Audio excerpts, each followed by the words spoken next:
Hello, everyone. Great to be back. And we have a great live conversation happening today with no other than Representative Oscar Longoria.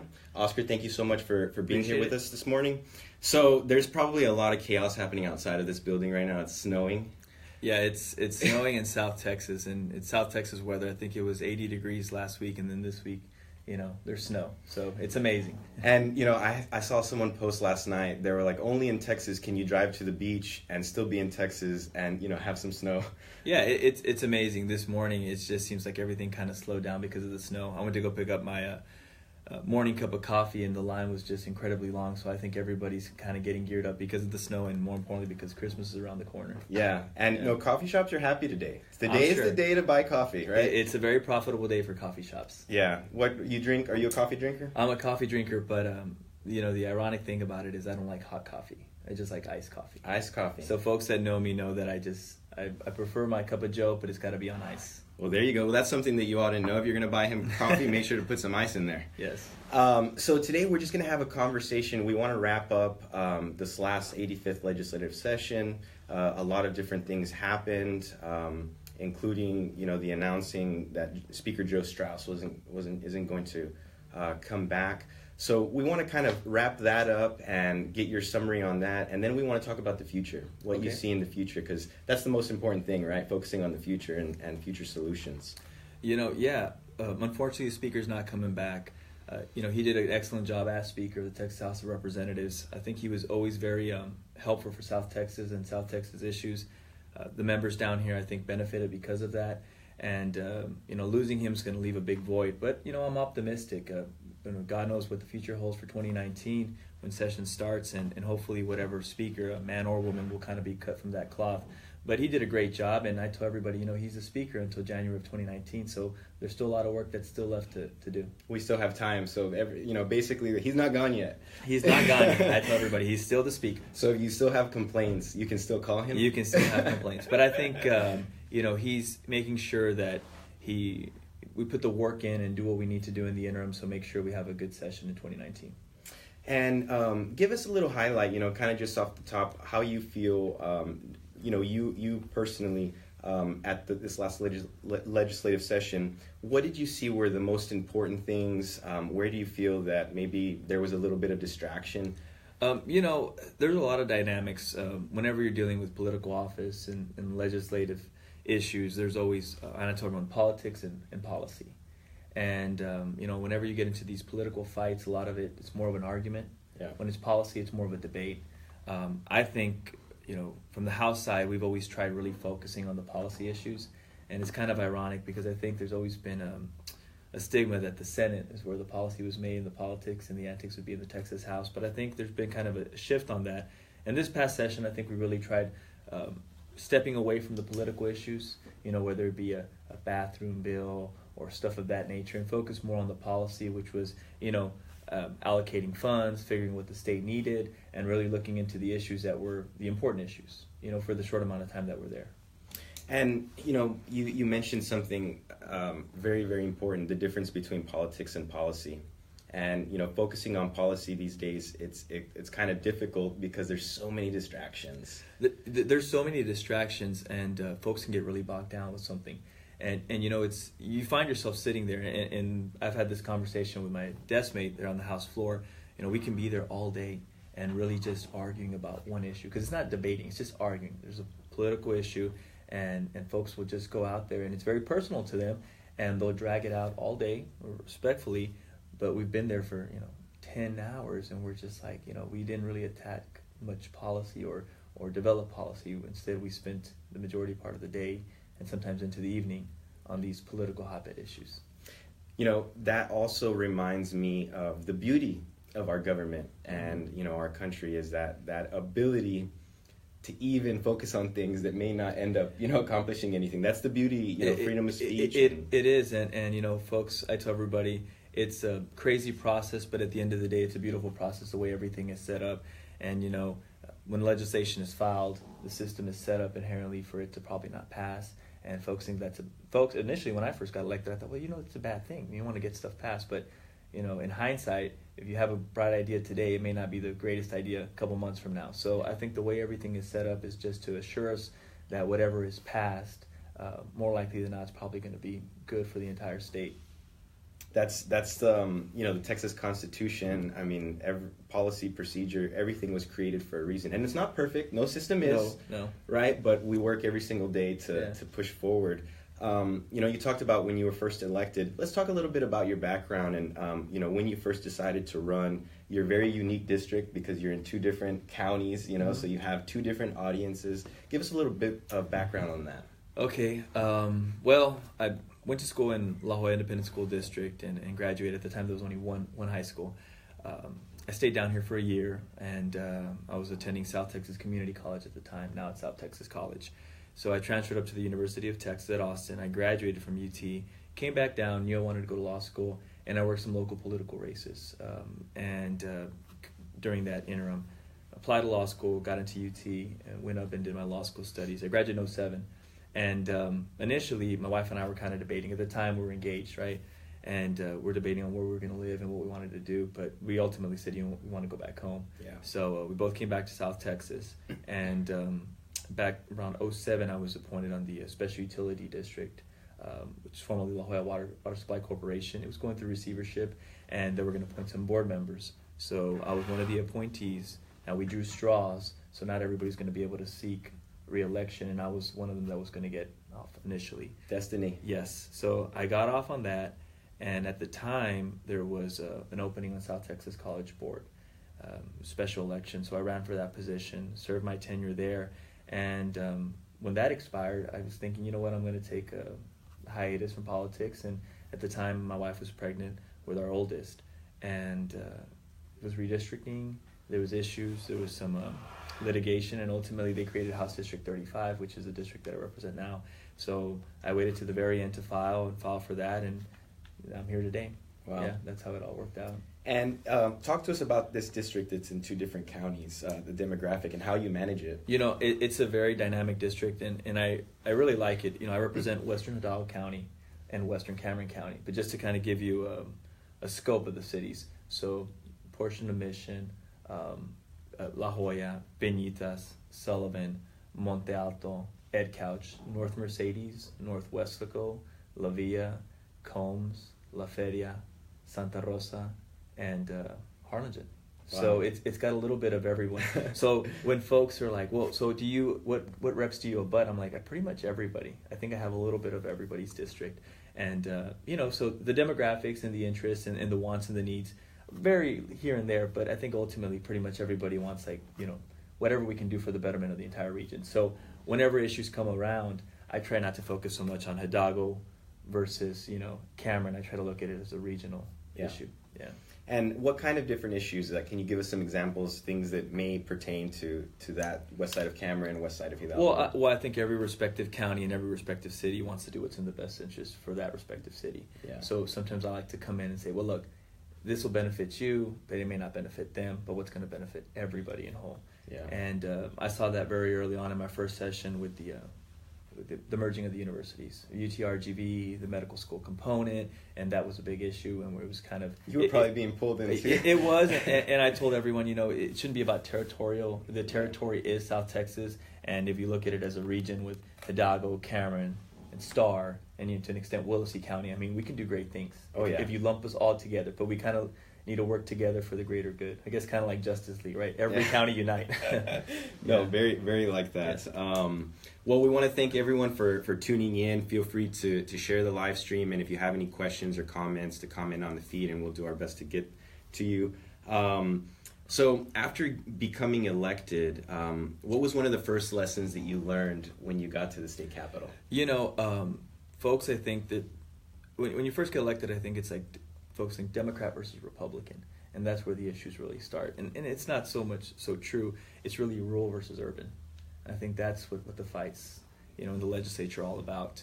A lot of my close friends are Republican, and some of them are rural and urban, and folks that I didn't think we'd have a lot of things in common, but we do. And generally what I tell everybody is it's all about respect. You need to go over there, and when you get elected, you need to represent your district, but you need to respect the other members and their opinions as well.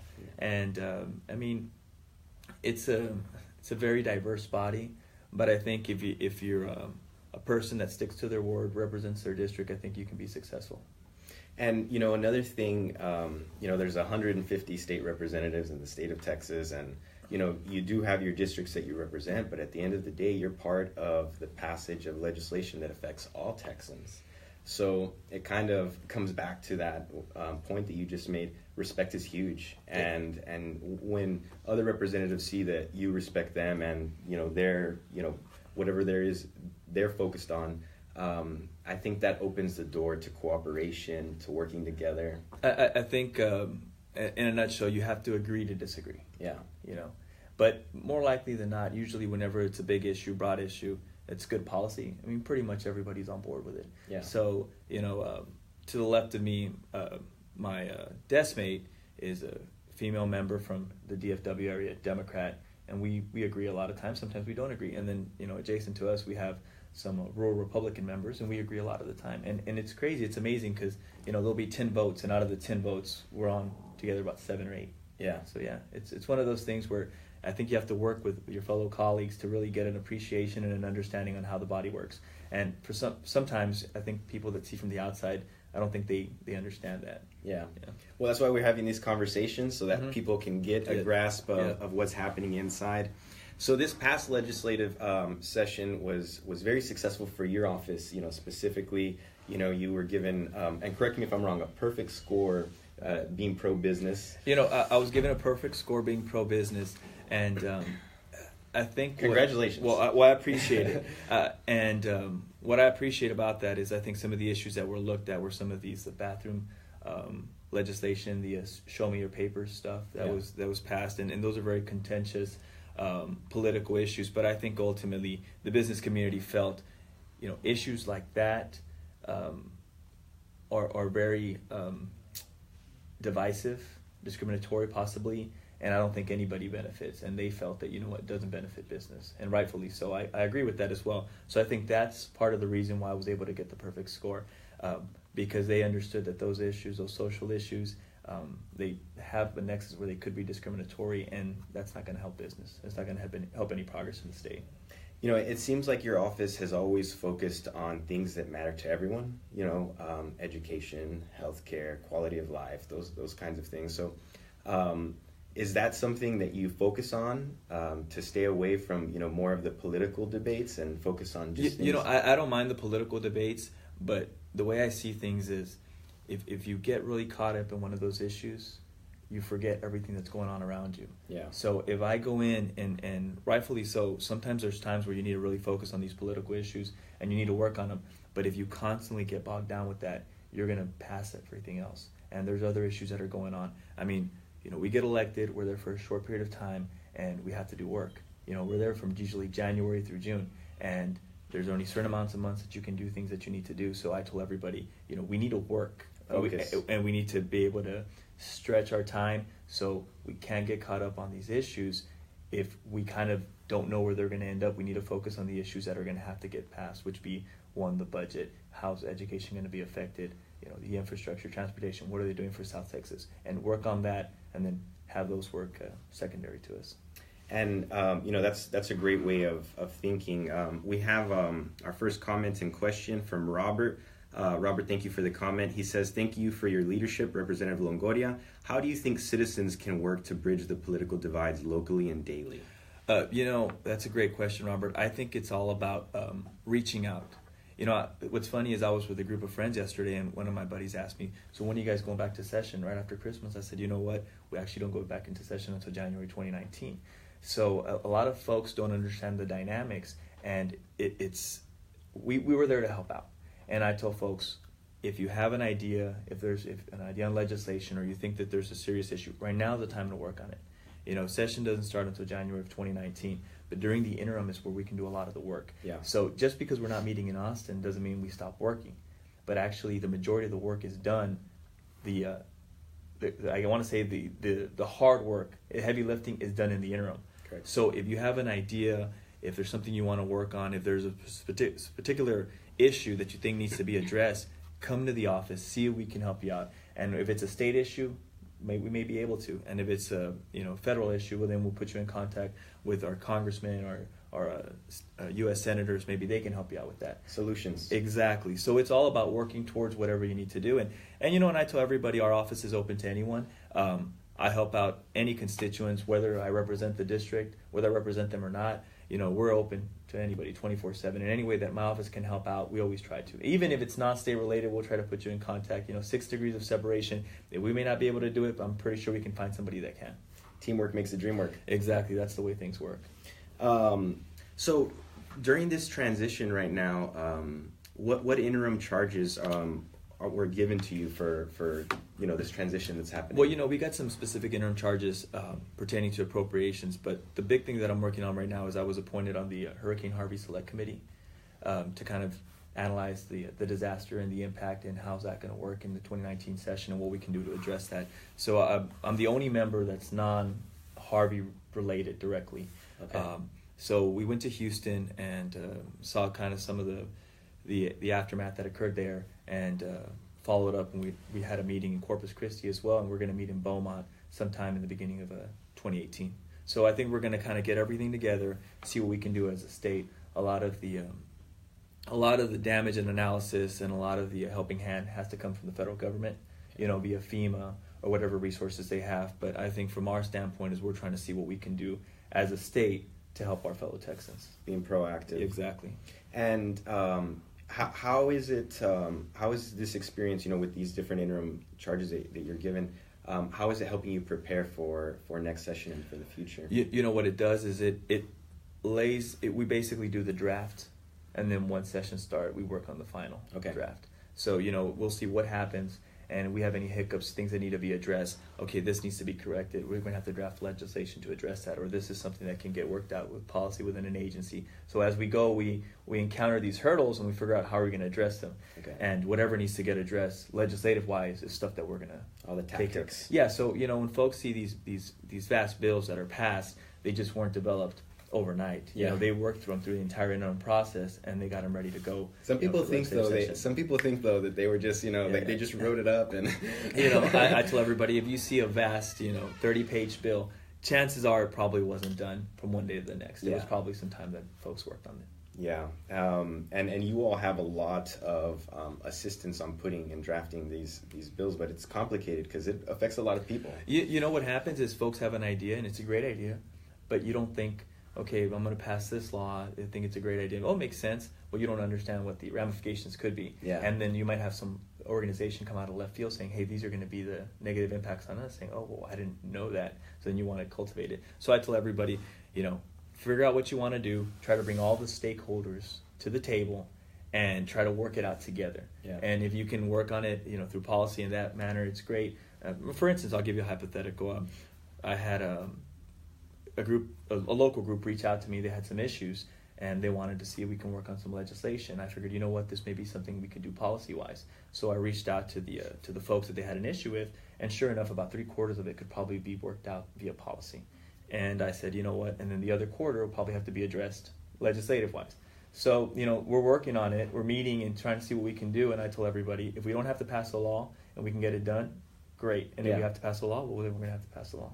And that's also a great attitude to have, because not everything requires passing another law, right? It doesn't. A lot of stuff is just policy changes or interpreting current laws that we have in place. What is the intent? How is it supposed to be applied? And in minor things. Yeah. So, the state of Texas has a pretty big budget. And let's talk about appropriations. And before we get into, you're the vice chair of appropriations, on how you got there, but let's talk about what the job and the role is of being on that appropriations committee and why it's so important.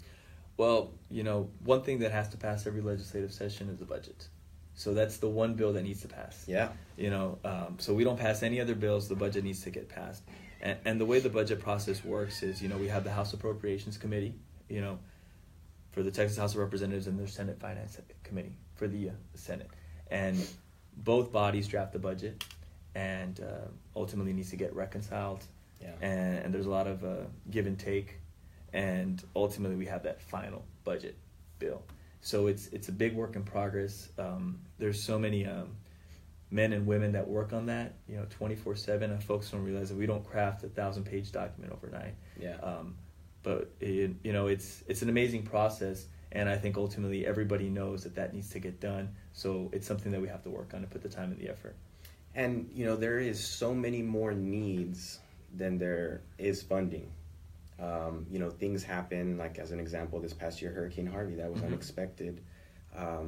So how do you deal with selecting what gets done? It's a really tough decision-making process, but I tell everybody we try to address the needs over the wants. Yeah. So if we address all our needs, then we may be able to address some of the wants. But ultimately, we have to really look at it from that perspective. It's $217 billion budget is what we passed this past legislative session, but folks don't understand that a lot of those funds are already encumbered. Yeah. We have to pay Medicaid. We have to take care of our schools. There's certain things that need to be... That money's gone. Paid. Exactly. So I tell everybody, running the state budget is kind of running like your households. Like if you have your mortgage payment, you have your car payment, you have your taxes, you have your insurance, all that needs to be paid and addressed first and foremost. Yeah. And then whatever's left excess, you can spend on whatever other things you may want versus need. So, that's kind of the way it works. Folks think we have a pile of money, but we really don't. A lot of that money has to be spent on things that need to be done.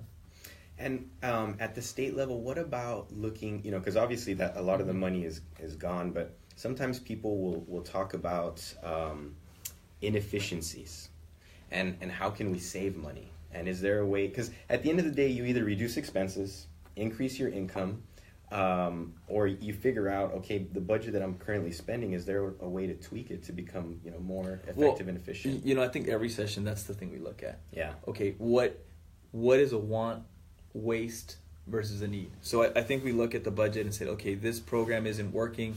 Let's go ahead and maybe cut a little bit of their budget, or maybe try to do a different type of strategy that they maybe haven't been doing. And we really try to make sure that we can make logical cuts. But I think every time you look at the budget, we're trying to see where we can save money. Yeah. Yeah, we want to, be able to save here to maybe make that expense where we need to. Correct. Yes. And then the biggest thing is, not only, through appropriations the budget has to deal with the day-to-day items, but you also have to invest in the future, 20, 30 years down from the road. So it's so dynamic. And I'm saying all this stuff because I want everyone to really understand. There's a lot of issues. You need to make sure we address our current needs, correct, and then we make sure we address our future needs. Yeah. So you have to balance that as well. Your kids' needs, right? Exactly. So what happens is if we just focus on today and we don't focus on tomorrow, when tomorrow comes, we're going to be in a tough predicament. Yeah.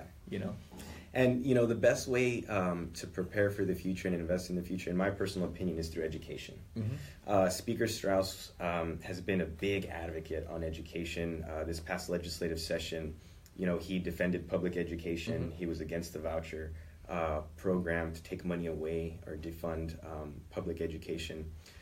What's your stance on that?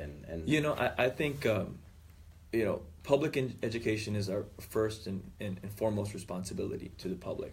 The problem and the issue we're facing is, charter schools serve a good purpose for what they do, right? And then they're educating the youth and the public. But we need to be able to fully fund public education before we address the charter schools. Yeah. And that's where you kind of get into a give and take. And it's a serious issue. Clearly, the way our funding formulas are set right now for public education, they're not perfect. But something so complex is very difficult to make perfect, and it probably never will be perfect. Yeah. But I think there's a consensus that we really need to revisit the financing formulas and figure out what we can do to stretch our dollar and make sure we don't put so much of a burden, one, on the state, or two, on the local taxpayer. And it's a tough thing because you got to balance it. And it's something that eventually will have to get tackled, and I think the speaker has always been focused on it, and everybody understands that it's something that's not going to get solved overnight. But it's a prolonged issue that we really need to look at and figure out how we're going to shape public education for the upcoming years. I sell real estate, and one of the biggest line items when it comes to property taxes is education. And, that comes back to that funding mechanism. And I think it's important that everyone invest in education in some way, because even if you don't have children that attend schools, you're surrounded in a community, and the better educated the community is, the better quality of life you're going to have in a community. No, I mean, you could have said it better. It's true. You know, if you have an educated workforce, the entire community will benefit. If you have an educated community base, I mean, that's really, really good. And that's how you see the progress. Yeah. And I think it just kind of helps hand in hand. You have more folks getting educated. You'll probably have lower costs in healthcare, less crime. I mean, the statistics are there. So, of course, you want to educate the future. I mean, you want all these young kids to get educated. And you want an educated workforce, and you want an educated community. I think that's first and foremost. And, you know, another thing is, you know, people that might be against this voucher program, it's not that they're against alternative education opportunities, right? Whether it's private school, charter school, magnet school, but it's the idea that education that works, it's great. If there's an education system that works, great. The funding mechanism is what we disagree with, because although you're strengthening something else, you're taking away from this, and we can't afford it, right? You know, and I'll give you an example. Somebody lives in rural Texas, and there's one public school, small little school, and you know, some of their money is going to be spent on charter schools where they may not have the best facilities, or they may not have the best school because you know they're limited in funding, and then their property values may not be that high. You know, they're in a tough spot because, you know, yeah, there may be a voucher or where they can go to a charter school, great. But if there's not a school nearby, they're 150 miles away from the nearest charter school, you know, it puts somebody like that in a predicament. So I think when you look at it, you really have to look at all those examples throughout the entire state when you make the decisions.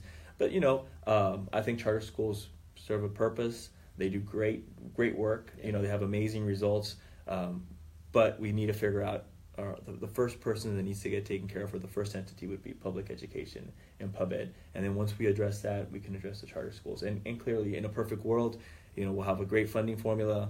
Public school will benefit first and foremost, and secondary to that would be the charter schools. Yeah. Because I think, you know, every student deserves the best education, and every student needs to be able to select their families what works for them. So what may work for one student at a public school may not work for another student at that school, where a charter school would maybe be able to better address their needs. So it's one of those where we want to give people options, but at the same time we need to understand that we have an obligation to pub ed. Yeah, and you know that I'm so glad that we're talking about education, especially in our area. You know, you talk about regionalism. We have amazing opportunities for big companies that have already, you know, established here. You know, we can talk about SpaceX. They're going to need engineers, and they're going to need so many suppliers. You know, we know that they can't build the rockets in Florida or California. They have to build them here or locally. So that all goes back to the education and the workforce, and having skilled and trained people that can handle those jobs. Because if not, they're going to import people from the outside. Yeah, and you know what? It's all gamuts of education. You know, we need engineers. Yeah. Right. We need doctors. Yeah. But we also need folks that want to pursue goals, whether it be technical. You know, TSTC.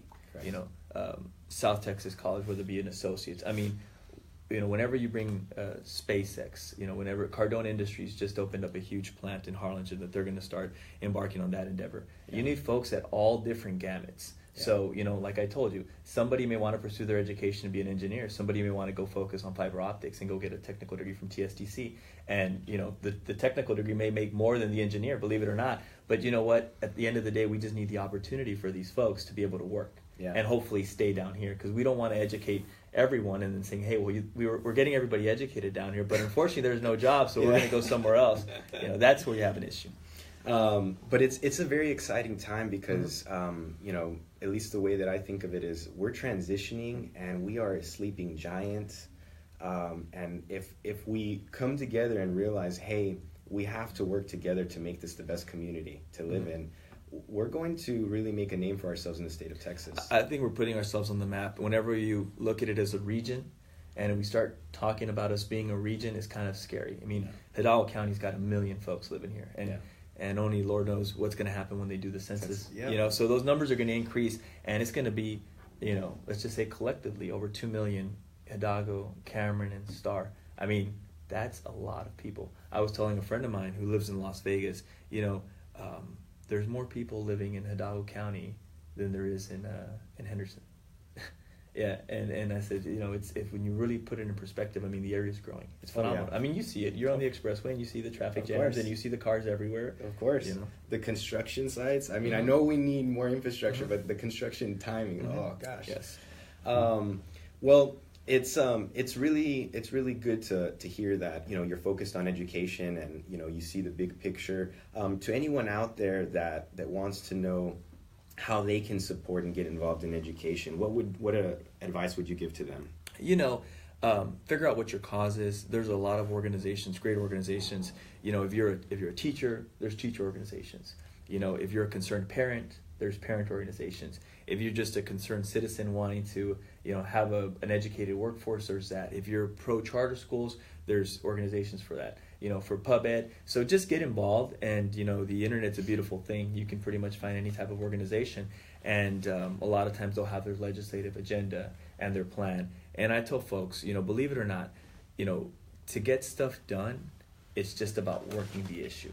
There's folks that are very successful at the Capitol, and it doesn't require a lot of money. It doesn't. It requires a lot of time and effort is what it does. And you work your issues, and you go and you approach your members, whether it be your local area or it doesn't matter, all over the state, and you work those issues, and things get done. And I've seen it. I've seen folks, one or two folks just with one cause, and it's a good cause, and they just constantly work it. And next thing you know, they have legislation for this cause. And why is it there? Because they work their issue. Power of the people. Exactly. And it really is, because you'll see those folks that they show up to your office every day, and it's very important to them, and rightfully so. Yeah. And you're going to pay attention to them, and they keep coming over and over saying, hey, this issue is important, we need to address it. Okay, and then they work one member, and then they'll move on to another member.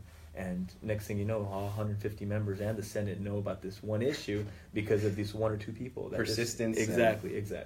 And that's a great thing. So if you're watching this and there's an issue that you believe in, I mean, show up and educate yourself and figure out the solutions that are available. And if there's no solutions, go find them, right? Exactly. That's what it's all about.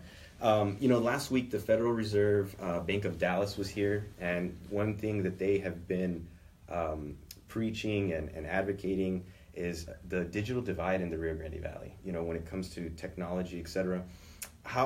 What opportunity do you see in that digital divide, and the fact that the Federal Reserve Bank of Dallas is saying, hey, there's something here, we need to fix this? We need the modern, updated, the digital structure, whether it be Google Fiber or something of that nature. Yeah. We have, like I just mentioned ago, 1 million people living here. And, we have folks that live in certain parts of the county that don't have spotty internet phone service, much less internet. Yeah, just phone. Yeah, so, and the beautiful thing is now that technology has kind of gone down, computers have become a lot more affordable, which is great.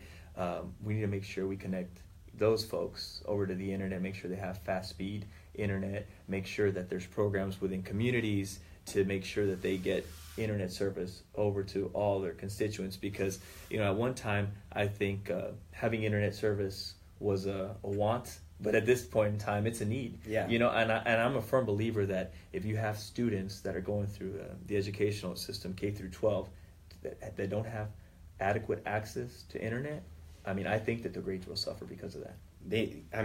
In today's age, my niece and nephew, they learned how to play the guitar on YouTube. They've learned how to computer code, watching videos. The power of just sitting there and having access to all of this information by just knowing what to search is a great advantage. So in today's age, like you say, technology has become a lot more affordable.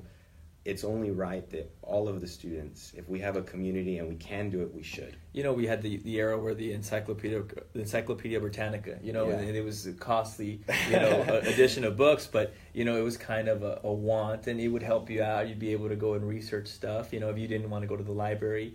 But now, you have that and 100-fold on the internet. So the fact is, kids can get educated and learn different languages. They can read about whatever they want. And that's amazing, and that's all because of technology and just the fact that they can go and purchase a low-cost computer, and if they have internet access, they can do amazing things. Yeah. So it's great to see the Federal Reserve Bank of Dallas doing that, and I'm sure that there's going to be a lot of other institutions, organizations that are going to focus on that. You've seen a lot of local school districts that have tried to bring technology to all students. You see big companies like AT&T that are focusing on setting up, infrastructure within cities. So everyone's trying. They see that this is an opportunity to improve, and they're focused on it, and that's really, really exciting. So the next Speaker of the House, that's going to be a big deal.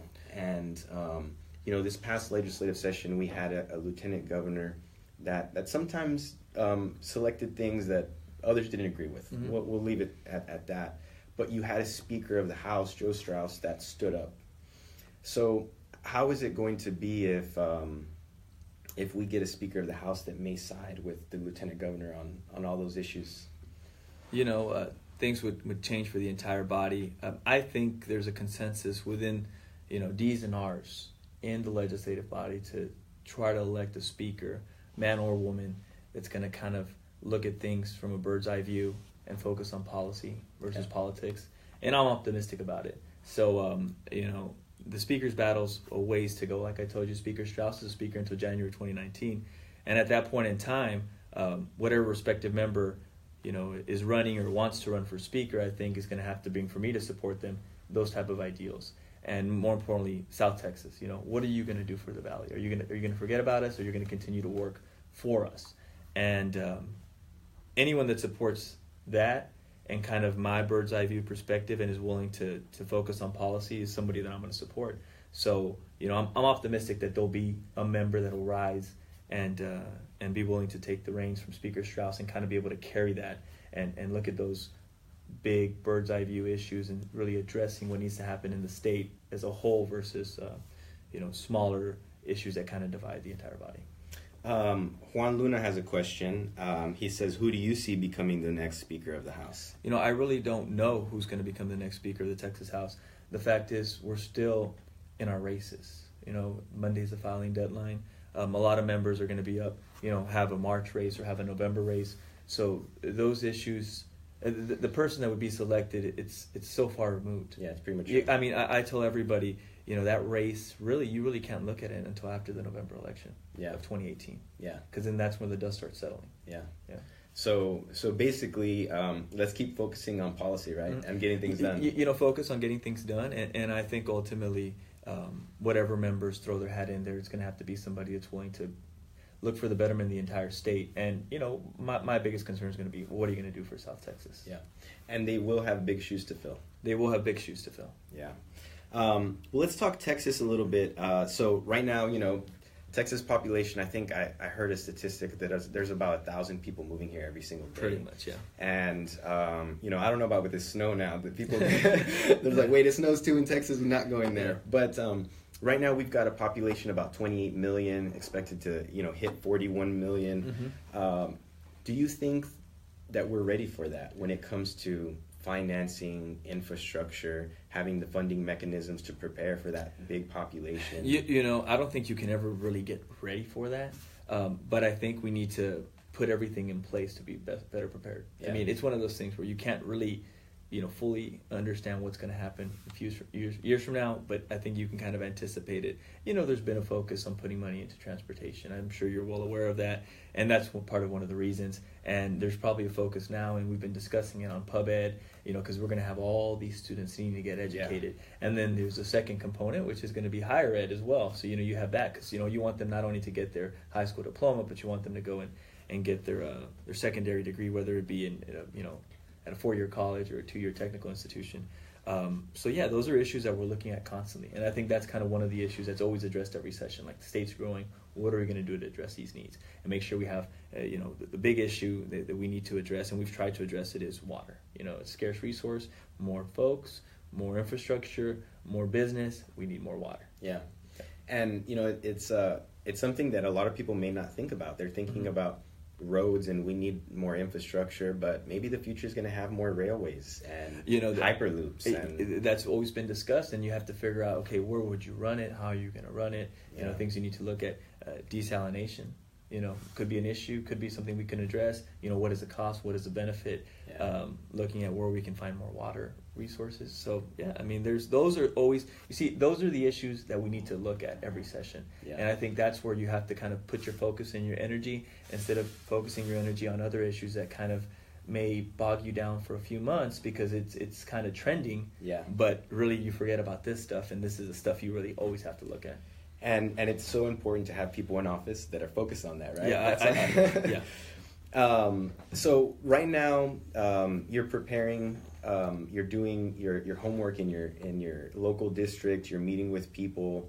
Let's talk about this next Saturday's event. Okay. You're gonna have a 5K. Yeah, next Saturday. So this will be our second annual. What we're doing is a 5K for tots, and what we're trying to do is it's going to be run in the Ed Couch area. And the city of Ed Couch is partnering up with us, and we're asking folks to donate a $10 toy for boy or girl, unwrapped, and that'll be the entry fee for the 5K. And we're going to run it. It's going to be timed endurance. We've partnered up with Endurance Splits. They're going to go ahead and do the time. So the folks the active runners that like to go get their times, it's a $10 entry fee in lieu of the gift, and all the money will be donated for the kids of Ed Couch. So it's a great cause. Yeah. It's $10. I think those 5Ks go for up to $25, $30. Yeah. We're not trying to make any money. 100 medals for the first 100 participants. So it's just it's trying to benefit the community, of course, and trying to give something back. And we just want to bring folks over there that may not pass the Red Couch, but for this 5K. Yeah. So all runners, anyone that runs in South Texas, make sure to make it. It's going to be next week, December 16th, City of Ed Couch, and you can find all the information online. We'll go ahead and comment the event, the Facebook event, on the live video, so that way you all can go ahead and say that you're attending. It's a great event. The biggest thing is, there's toys that are going to be donated and they're going to be given to kids. Mm-hmm. And that's a great cause. Representative Longoria, is there anything else that you wanted to kind of wrap up or talk about before we end this exciting conversation? I just urge everybody to get educated, get familiar with your representatives. I run into folks all the time, and I always ask them, well, who's your rep? And 9 out of 10 times they can't even tell me who the rep is, and rightfully so. There's so much stuff going down. I think folks really look at the local issues with the city officials and maybe their local school board, but from a statewide perspective, whatever the local reps can do, and of course the local senators, we're there to help out. I think the consensus is, so just reach out to us if there's any issue. And I tell everybody, even folks that live in Cameron County, Starr County, Willacy County, if you ever have an issue, feel free to contact my office, and if we can't help you out, we'll put you in contact with somebody that can, and we're just there to help. Solution oriented. Trying to. Well, Representative Longoria, thank you so much for your time. After this, we're probably going to go play out in the snow, maybe just for a little bit. We'll get some photos of that up. Build a snowman. That's right. Do you want to build a snowman? Exactly, yes. Well, everyone that tuned in, thank you so much for tuning in, and until next time, talk to you soon.